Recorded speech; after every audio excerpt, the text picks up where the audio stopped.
Okay, so here is the review of the Monocure 3D glow-in-the-dark Proline resin. This is the first time I'm using it. The first print I did was a Slimer. I was going to do a Slimer. As you can see, I don't have the Slimer. Unfortunately, he failed twice, only because I was just trying to get the resin dialed into my Photon Mono X. So while I was trying to do that, I printed Casper on my original Photon.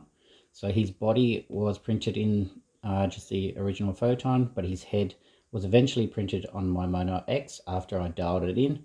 And I tried to print Slimer a third time. Unfortunately, I ran out of resin and he was cut off from the face, which I'll bring in a minute. So this is the glow-in-the-dark resin, and what does it do? Well, that is what it does. Extremely impressive stuff. So we'll just turn the lights back on a little bit. So I did the Balak from the Nun. Very spooky, as you can see, very spooky.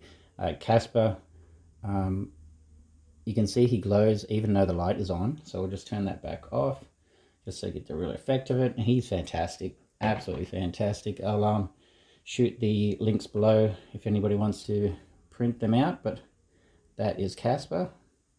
He is printed hollow. Balak's head is just printed the head in the glow in the dark, so that's solid, and Casper is hollow. You can kind of see the hollow is a little bit brighter than the solid. I don't know if that's how it is supposed to be, but I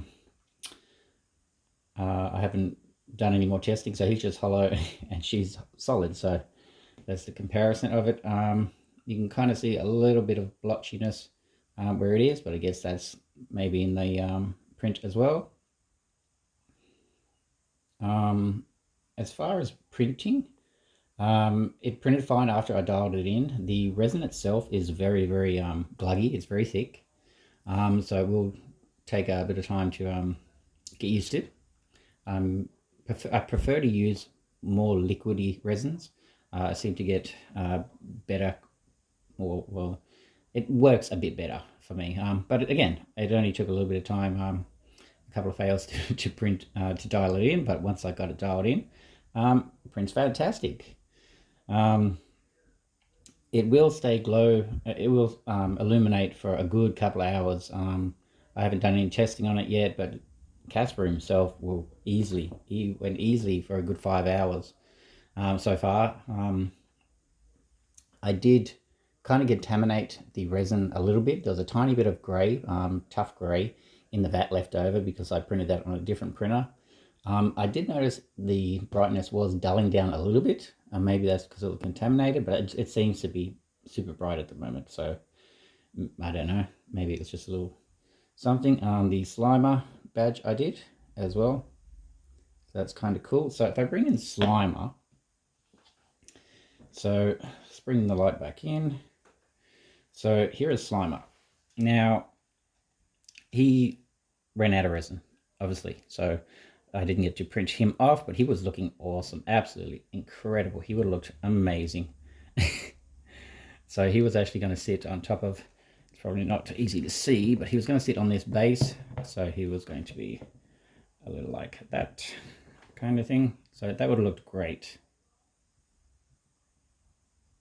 So I'll turn the light back on. So I did notice when this is the third print I tried, a couple of the supports didn't print, which is weird. They started printing on the top of the model, but not actually on the base of the bottom layer, which is a little odd. So I don't know what that is all about.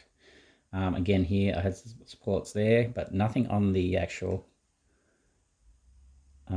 base of it. Other than that, he was printing great. So yeah, I just ran out of resin, and the reason I ran out of resin, it wasn't because it was in the vat. There was plenty in the vat that could have finished it, but it wasn't because it's so thick.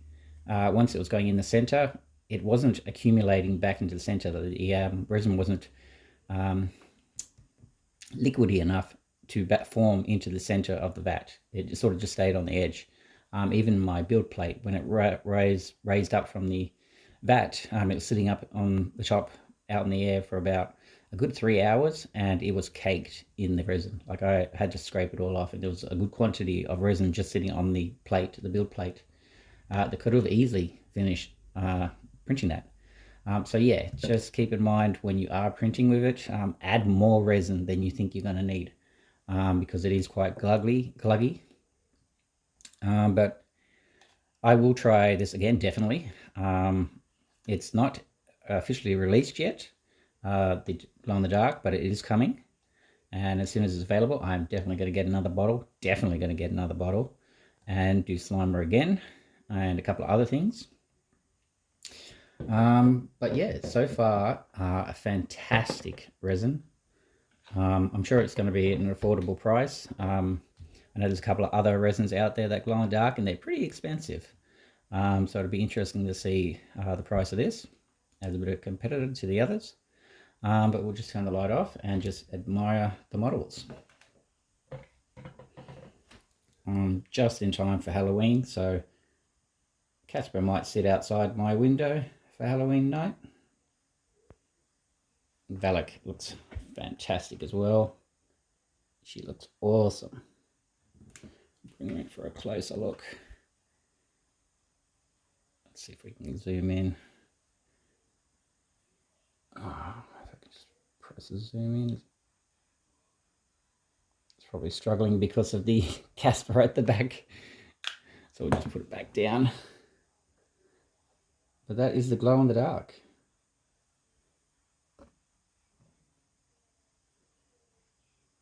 Super, super bright, super bright.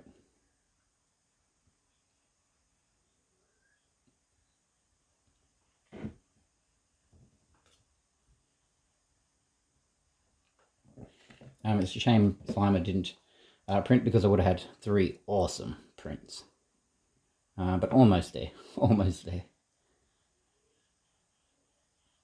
So yeah.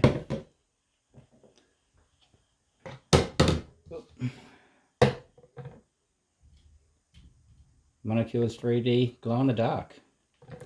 It's their Pro line, and I highly recommend it.